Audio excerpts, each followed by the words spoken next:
I think the other part of this is that the younger generation now has phones that are totally internet, open to the internet. So they're on their Facebook and they're doing their thing and not using your company computer. Yeah, it's not just a younger generation either. I'll tell you that seriously.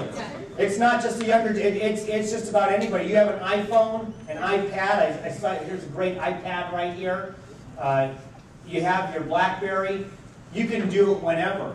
You have to have this conversation though. It's really vital to be able to have that conversation. Say, I know you can gain access to the internet whenever you want.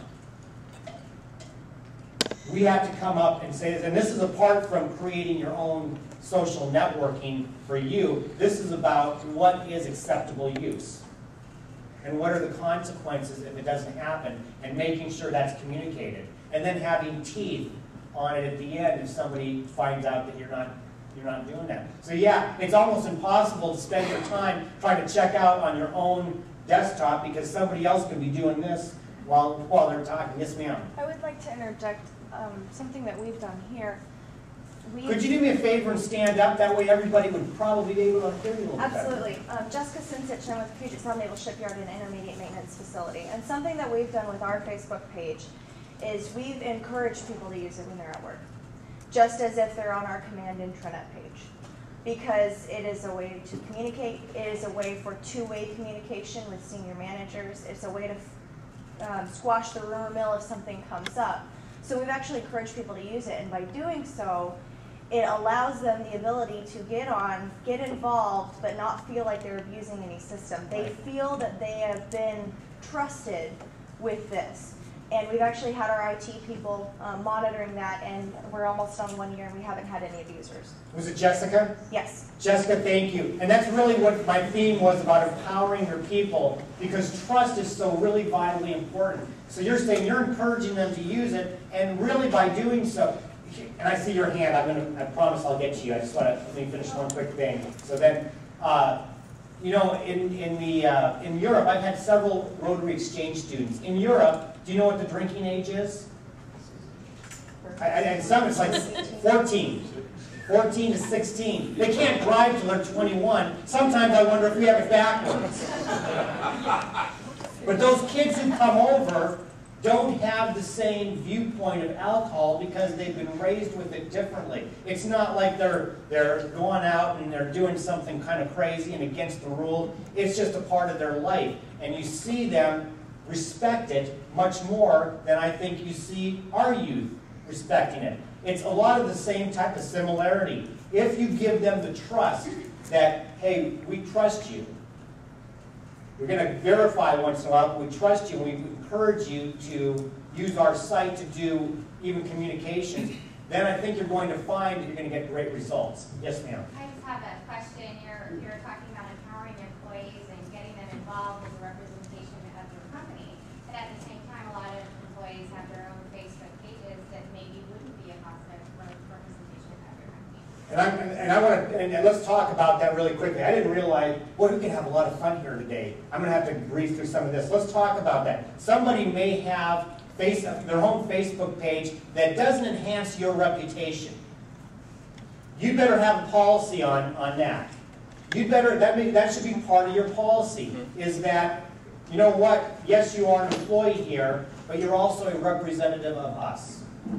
I'll tell you, there are, and I talk to people about this from risk management, there are organizations out there who require not only drug testing and credit checks, but they want to get your username and password because they want to check, you know, as part of going in and getting a job, they want to check and make sure that what you're showing to the world is something that would be good for their reputation. I'm not saying that you take it that far. However, you can go in and you can probably at least check and look them up and see what their profile picture is. You can at least do that, because what you're doing is you are making sure that, remember we talked about the whole person, it's less costly for you to keep somebody longer term. If you have to fire someone because they've embarrassed you early on, that could be a problem. I saw a hand come up. Yes, ma'am. To go more elementary, so you're saying that if somebody's saying negative, they're talking about our Facebook account, they're Yes. When you say -7, doesn't it show up on your Facebook thing? And why do you have to use Google Alert? Well, because it might show up on a blog. It might show up, and Google Alerts picks up Facebook, by the way, as well. They may not say it on your Facebook page. They may say it on somebody. They may just say it, hey, I just had a terrible experience at such and such. You won't see that if you're not following them. Google Alert goes to all kinds of different. Yes. It's the entire web. It's the entire web. Your name shows up, it shows up. And then I have it tracked daily, so that every day I get a report of where my name's shown up. It's all free. I got to make sure that we kind of power through this because I'm at the 10-minute mark. Go ahead and set some metrics. I'll be really brief about this. Set some metrics on how, and it's really what Jessica's group did. They said, so we're going to do some check-in and make sure and see how that works. I want to move by. Let's do some best practices. I'm going to do this a little bit quicker. Avoid the time dump. Avoiding the time dump. I've heard companies say, we don't want to get involved with social networking because it's going to take everybody's time. Only if you allow it to. I spend 15 minutes or less a day. 15 minutes or less a day on social networking because I have things linked together. When I blog, and I think blogs are great, and I think your organization should have a blog. When I blog, I use a company called WordPress. And it gives me the opportunity to immediately link to my Twitter, to my Facebook, and wherever I want. So it goes out automatically. So you don't have to spend time there. Learn how that works or hire somebody who knows how to make that work. It doesn't have to be you. But it should be somebody who's spending at least a little bit of time on that. Make sure you bring out a consistent message. Remember he talked about, and I can't remember exactly what he said is, it was at the end, what you see on the outside and the inside should be the same. It should be, you should have a consistent message going out. And I'm a big believer that it should be related to value. Yes, you want to promote some of the things you're doing, some of the events you're having, but make sure that you're letting people know what value, what's in it for them. Be consistent in your posting.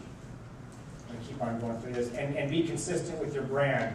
I want to make sure I answer some of the questions before we go, so I'm going to go by this. Treat this as marketing. Treat this as a marketing opportunity, just as you would any other types of marketing. What could go wrong? Bad publicity. We just talked about that. You could have some bad publicity on there. Make sure you know how to deal with it and it's written down and you have a procedure. You could get hacked or phished. Everybody know what phishing is other than casting out a reel? Okay, for those of you who don't, this is important. You need to keep track of how often you keep your username and password the same. You could get a situation. I had some people on Twitter who were sending me direct messages all the time with some crazy links. And I thought, there's something wrong. What happened was their account got phished. When that happens, change your password. When that happens, change your password. You need to be aware of that. And if something looks strange to you from something you're getting from somebody else, send them a note and say, I don't know if you really meant to send this to me. This is unlike you. Because the worst thing that can happen is somebody goes in and says something that you don't want them to say and your account was hacked. So be careful of that.